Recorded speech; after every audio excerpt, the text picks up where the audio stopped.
Hey everybody, it's Jay here. I never make videos, that's a fact, and over the course of today I've done pretty much nothing, and as a result of that I watched a bunch of Chase Ross's videos, because that's what I do when I do nothing. I just binge watch Netflix and YouTube and stuff. So, as a result of that, I saw that he had done a revisited video on the whole trans enough thing, and I kind of forgot that being trans enough was a thing, somehow. Let me be clear, everyone at some point feels like they're not trans enough. It always happens to everyone. I don't know a single trans person who didn't doubt themselves when they were coming out to themselves first and thinking, I'm not trans enough, or even throughout their transition and even throughout their life after their transition. Everyone at some point will feel not trans enough, in the same way that everybody feels overwhelmed at some point in their life by things that are happening. It's just a feeling that tends to occur in trans people. Just happens. The idea of being trans enough is total bullshit, and if anyone tries to invalidate you or make you feel like you aren't trans enough, they're not worth your time. Because the only person who can say if you're trans enough or not is you. You're the only person who gets to decide if you're trans or not. And if somebody says you're not trans enough and that means you're not trans, then just cut them out, because that's not a good person to be around. People feel like they're not trans enough for all sorts of reasons, and it largely tends to do with the way you look, the way you act, things that you like, stuff like that.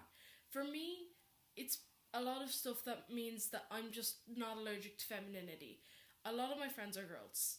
Because of that, I obviously deal with feminine people all the time, and because of that, I'm not averse to femininity, and I go with the flow, per se.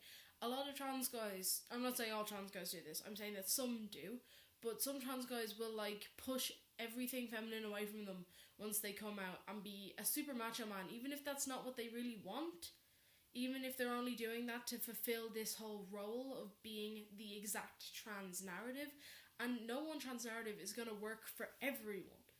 That's just how it is, and if we always pressure ourselves to fit into those narratives, it's never going to work.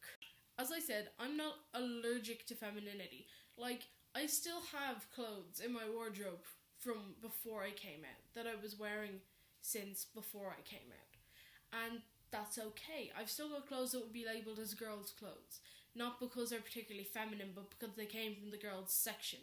That's basically the only reason why I would call them girls' clothes ever.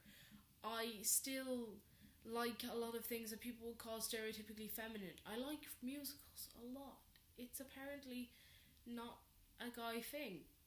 Why? I don't know. Everybody should enjoy musicals. Everyone should watch Les Mis. On top of that, I'm not as fussed about binding as a lot of other trans guys are. I think a lot of other trans guys have more severe dysphoria and thus are more willing to push their body's boundaries when it comes to binding. I, however, am not. I did push my boundaries at one point when I was younger, when I was more recently out, and when I was under more pressure in my own head to bind, regardless of whether I felt that it was important to me or not. But now I know that it wasn't the right move, and now I'm a lot more cautious around binding, so I bind a lot less effectively than a lot of people, because I'm not willing to put my health at risk for binding.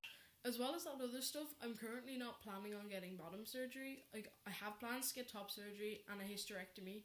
The top surgery because I don't like binding. The hysterectomy because I think even if there's no proven link between being on T and stuff like cancers, I'm just not willing to put myself in harm's way, and I would rather have the surgery as a preventative measure than regret it 20 years later and end up with cancer, that kind of thing. It would be easier for me to just get it removed. Beyond that, I just feel like 4 stages for bottom surgery is a lot of surgery for someone who doesn't like surgery, and the cost of it is very high. I don't think I'd be able to afford it for a start for quite a long time. Aside from that, currently I'm quite comfortable with what I've got going on down there. I'm just in a good place with that. When I do get dysphoria, which is rarely enough, I'm okay. So that makes me feel not trans enough, because I don't have the extreme levels of sex dysphoria that a lot of people would say you have to have. I'm not in that headspace where I can't go near my own junk. I'm not that person. So yeah, thank you for watching, and I hope you enjoyed listening to me ramble on about being trans enough, what makes you trans enough, what doesn't make you trans enough, stuff like that. And yeah, if you enjoyed this video, please do like the video, that's always nice. And please do subscribe to this channel, because I do try to make videos.